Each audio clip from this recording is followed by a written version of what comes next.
Late autumn, I was 43 and recently separated, which meant I took quieter work without arguing about it. Overnight maintenance at a 24-hour McDonald's off the interstate outside Columbus suited me. The building was corporate-owned and standardized down to the angle of the menu boards. My shift ran 10 p.m. to 6 a.m. I cleaned equipment, handled minor repairs, and did inventory checks while the night crew kept the drive-thru moving.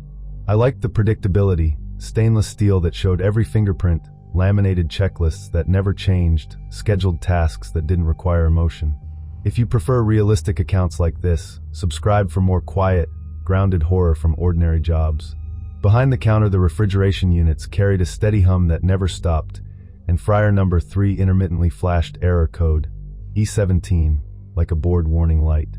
A corporate audit was coming up, and for 2 consecutive weeks I'd been assigned to verify overnight procedures as if repetition itself proved honesty. Part of that meant logging equipment temperatures at 1 a.m., 3 a.m., and 5 a.m., then initialing each line like it mattered. Night traffic was mostly truckers and hospital staff, people who didn't linger. After midnight, there was almost no foot traffic at all. The front counter stayed dark, the drive-thru window stayed active, and the dining area was considered closed, but left unlocked so people could use the restrooms without staff having to open doors. From inside, the parking lot lights, those dull sodium vapor lamps, washed the windows in a tired amber. Booth 12 sat right against the glass under a ceiling camera dome, and I noted it mostly because it was always in the same line of sight. During the 1 a.m. temperature check on one of the first nights, I noticed booth 12 was occupied. A man sat alone facing the glass, elbows on the table, his attention fixed on the parking lot as if he was waiting for a specific set of headlights. The dining area was technically closed, and I assumed someone would have moved him along, but the crew treated it as normal. They insisted he'd come in before midnight and hadn't caused any issues. He hadn't ordered since arriving. There was only a small black coffee in front of him, nothing else. I told myself it was the ordinary kind of overnight loitering, waiting for a ride, sobering up, running down the clock. Somewhere behind the counter, ice shifted quietly in an unattended soda cup. His receipt, folded beside the cup, was time-stamped 11:47 p.m. Over the next 3 nights, I saw him again, and what bothered me wasn't his presence so much as the sameness of it. Booth 12, nearly identical times, the same posture, elbows planted, body angled toward the lot, never toward the counter. The staff rotation changed, and nobody seemed to recall taking his order more than once. It was always treated like it had already happened, like it belonged to another shift. On the 4th night, when my patience for loose ends finally outweighed my desire to ignore them, I checked the POS logs during a lull. There was no sale matching 11:47 p.m. in the system history. No void, no refund, nothing that aligned with that receipt at all. If you enjoy slow burn, realistic horror, leave a like. I pulled up the exterior camera feed labeled CM04, front entrance, and watched vehicles enter and exit the lot. Headlights, brake lights, the usual arcs. I never saw him approach the doors. The automatic door sensor chimed faintly whenever trucks idled near the entrance, and that chime became a kind of metronome. Proof of motion I could hear even when I wasn't looking. At 3 a.m., I was logging freezer temperatures with my clipboard resting on prep table B when I glanced toward the dining area again, mostly out of habit. The man wasn't facing outward anymore. He'd angled slightly toward the counter. From where I stood, it looked less like he was watching the parking lot and more like he was watching the reflection of the kitchen in the glass, tracking movement without turning his head fully. Nothing about it was overtly threatening. It was the kind of thing you could explain away as coincidence, fatigue, or my own tendency to overread patterns when everything else was quiet. Still, I noticed another detail. He didn't seem to blink. Or if he did, it wasn't in any way that registered at a distance. The fry timer kept beeping every 4 minutes, steady and indifferent, and my brain tried to treat him the same way, background noise. On the 6th night, one of the crew mentioned the dining room door had briefly failed to latch after a late delivery. It was said the way people mention a loose hinge, not as a warning. Around 2:40 a.m., I stepped into the dining area to reset a flickering light panel near booth 12. The booth was empty, but the seat cushion held a shallow indentation, like someone had stood up moments earlier and the foam hadn't finished rising back into shape. I paused long enough to register it, then went back to the kitchen and returned to my routine, because routine is what you do when you don't want to invent meaning. A few minutes later, The drive-through headset picked up faint breathing, close, slow, despite no vehicle at the speaker. I checked CM04. The lane was empty. No car. No pedestrian near the menu board. No movement at the entrance. The audio continued until it didn't, fading into static. At 2:59 and 48 seconds AM, on the camera timestamp, the dining area lights dimmed automatically into night mode with a soft click. In the darkened window, using the glass like a mirror, I saw a silhouette seated behind me at booth 12. The shape was unmistakable in reflection. Shoulders, head, stillness. I turned immediately. The booth was empty. I turned back to the window. My reflection showed the empty seats clearly. No obstruction, no shadow crossing the floor, nothing that could be blamed on angle or glare. When I lifted the headset off my ear, the crackling stopped at once, as if it had been waiting for that exact gesture. I didn't announce anything dramatic. I locked the dining area doors manually and placed a temporary restroom closed sign on the entrance, because it was the simplest way to reduce variables. I told myself it was about the latch issue, and that was true enough to function. Then I went into the back office and reviewed footage from 2:30 to 3:10 AM over and over, stepping through frames, watching for a missed doorway movement or a shadow that explained itself. No one entered. No one exited. The booth stayed empty the entire time. The staff attributed the headset audio to radio interference from passing trucks, and I didn't argue because I didn't have a better explanation that would improve anyone's night. I documented the door latch issue, filed a maintenance request, and submitted ticket number 78421 before 4 AM. The only thing that felt different afterward was the sound of my shoes on tile, hollower, louder, like the room had gotten bigger. The following week, booth 12 remained unoccupied during my shifts, and part of me wanted to treat that as resolution. Instead, something smaller replaced it. Every night at 11:47 PM, CM04 glitched for exactly 3 seconds. It wasn't a total blackout, more like a brief stutter, frames repeating, then catching up. No system error appeared in diagnostics. No alert. The feed simply resumed as if nothing had happened. The time was too clean, too consistent, for me to call it random. One morning, when I was tired enough to chase it, I reviewed archived footage from earlier in the week, file labeled night audit _CM04 week 42, and I saw something that didn't show directly in the room at all. A faint dark shape already seated in booth 12 before closing, visible only as a suggestion in the window reflection, not on the floor where a person should have been. I completed the audit and transferred to another location, and corporate found no discrepancies beyond minor equipment faults. They liked that the checklist boxes were filled and the times were consistent.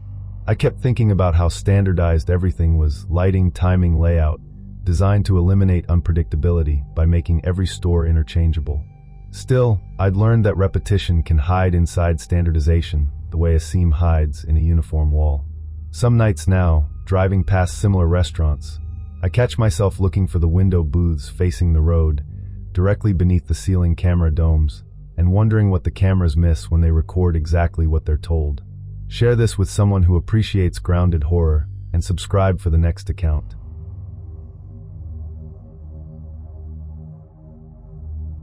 Early spring, I was 45 and recently laid off from a logistics firm I'd spent nearly 2 decades with. Temporary overnight shift manager at a suburban McDonald's outside St. Louis wasn't a career pivot I'd imagined, but it paid and it was structured. The store ran 24 hours. Overnight we operated with 3 employees, including me. My responsibilities were practical: cash reconciliation, security checks, and confirming vendor deliveries between 1 o'clock and 4 a.m. The location sat near a highway exit and a mostly vacant shopping plaza that went dark after 9 p.m. inside. The low mechanical whir of the ice cream machine cycling in standby filled the quiet gaps. I counted the safe deposit at exactly 2:15 a.m. nightly, because repetition was something I trusted. If you value realistic accounts like this, subscribe for more grounded stories from ordinary work. Corporate policy required managers to verify vendor credentials for late deliveries, especially overnight. A new bread supplier had been added to the schedule, with the first delivery expected at 3:30 a.m. The vendor paperwork had been emailed earlier that week, but it struck me as incomplete. No company logo, no formal header, just basic details and a contact number. I assumed it was administrative oversight. That sort of sloppiness happens during transitions. The delivery manifest was labeled Route 77B, typed plainly at the top. Outside, wind pressed intermittently against the drive-through window, rattling it just enough to remind me how exposed the building really was after midnight. At 3:12 a.m., 18 minutes before the scheduled delivery, a white box truck pulled into the lot without headlights. It didn't swing wide like a driver unfamiliar with the layout. It entered slowly, almost carefully. There were no visible company markings on the side. The truck rolled past the front doors and settled beneath light pole number 4, rear facing the dumpster enclosure. The driver remained inside. No door opened. No paperwork was carried toward the entrance. I watched from the office monitor while the faint ticking of cooling fryer oil filled the kitchen. I told myself it was someone checking directions or waiting for confirmation before approaching. Instead of exiting, the truck repositioned. It made a slow loop around the building, then another, tires barely audible over the hum of ventilation. On the camera feed labeled rearlot_CM06, I could see the driver's side window slightly open, but the angle never revealed a face. One of the crew members asked if the bread delivery was early. I said possibly, keeping my tone neutral. I tried calling the contact number listed on the Route 77B manifest. The line disconnected after a single ring. I logged into the corporate vendor database and searched the route designation. No listing matched.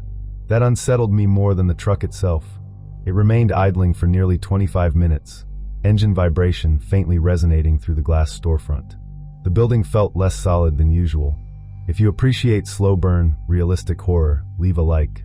The moment shifted when the truck aligned directly with the employee entrance instead of the designated delivery door near the rear. The rear cargo doors remained closed. There was no unloading preparation, no dolly visible, no paperwork held against a clipboard. It wasn't behaving like logistics. It was studying access points. That recognition settled in quietly, not as fear but as correction. I instructed the crew to stay in the kitchen area and focus on closing tasks without stepping outside. I avoided raising my voice. The drive-through headset was silent, unusually so for that hour. I watched the employee exit door with its keypad entry on the monitor and waited for the truck to make the next decision. At 3:41 a.m., someone tested the employee door handle. The movement was slow and deliberate, not a rattle but a measured pull, as if checking whether the latch might give under steady pressure. On the camera feed, I saw a gloved hand, dark fabric against brushed metal. No knocking followed. At the exact moment the handle shifted, the truck's engine cut off. The sudden absence of vibration made the building feel hollow. The lights flickered once, dimming for less than 2 seconds. Not enough to trigger the backup generator. When power stabilized, there was a soft electronic chirp from the equipment resetting. I was already dialing the local police non-emergency line, keeping my eyes on the feed as I reported what I was seeing. The hand withdrew. A few seconds later, the truck began rolling backward, still without headlights, tires moving so quietly they seemed detached from the vehicle. It exited the lot without accelerating. Police arrived within minutes. They circled the surrounding roads, but found no vehicle matching the description. We checked the employee entrance. No sign of forced entry. The latch held firm. Later, when I reviewed the footage more closely, I noticed that the recording from 3:40 to 3:43 showed minor corruption, brief pixel distortion around the door area, as if the image had been compressed too quickly. I logged the event at 3:42 a.m. in the security report and saved the clip. The officers suggested it could have been reconnaissance for catalytic converter theft or a broader property crime. Their explanation was reasonable, and I accepted it because it fit within a category. Corporate later dismissed the vendor paperwork as a phishing email and instructed us to ignore it. I filed a formal incident report and recommended suspending overnight deliveries until credentials were verified. The crew finished their shift without further issue, though their movements were quieter than usual. By the time early dawn light began diluting the harsh interior fluorescence, the building looked ordinary again. My report carried the reference #SL0421, and on paper the situation appeared contained. 2 weeks later, another franchise roughly 30 miles away reported a similar truck circling during overnight hours. No theft occurred there either. No confrontation. Just slow loops around the building and a test of a locked door. I sometimes review archived footage stored on an external hard drive labeled security backup_April. What unsettles me isn't what the truck does, but how it's recorded. It never fully enters frame in a single shot. Each camera captures only part of it, front end, rear corner, a side panel, never the entire vehicle. The static hiss of archived playback feels louder than it should, as if the gaps matter more than the images themselves. Months later, I returned to logistics work. Legitimate delivery trucks idle at warehouse docks with predictable impatience, engines revving, drivers stepping out with paperwork visible and routine. Yet I still notice certain times more than others. 3:41 a.m. stands out in a way I can't quite justify. The truck that night wasn't hurried or chaotic. It felt structured, patient. When I pass highway exits after midnight, I sometimes imagine a vehicle without headlights aligning itself carefully with a door not meant for deliveries, waiting to see whether someone inside assumes it belongs there. If this account stayed with you, share it with someone who appreciates grounded horror, and subscribe for the next one.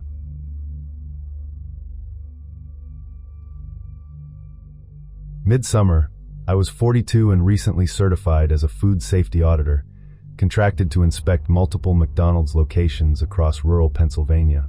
The work was observational by design, temperature logs, sanitation compliance, overnight protocols. I wasn't there to manage anyone, only to verify that procedures matched the paperwork. Corporate policy required that I remain anonymous to staff until the audit concluded. I blended in as a visiting consultant reviewing systems. This particular store sat off a quiet state highway, surrounded by open farmland that went dark after sunset. Even with the double-pane windows sealed, I could hear crickets outside, persistent and steady. My audit clipboard was labeled store number 1847 in block print. If you prefer realistic, grounded accounts like this, subscribe for more. The corporate complaint that brought me there cited inconsistencies in waste reporting, numbers that didn't align with projected food loss. My task was narrow: observe overnight disposal procedures between 1 o'clock and 5 a.m., compare physical output with the waste logs, and document discrepancies. The dumpster enclosure sat behind the building, partially shielded from the main exterior camera by the angle of the brick wall. Inside, staff appeared compliant, routine, unremarkable. They worked with the mechanical calm of people who knew the rhythm of the place. Each night, the waste log sheet was initialed JM in the same tight handwriting. When the dumpster lid closed, it rang with a metallic clang that carried farther than expected in the quiet.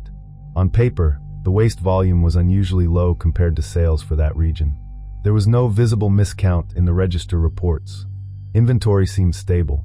I noted the discrepancy, but initially attributed it to data entry error or improved efficiency.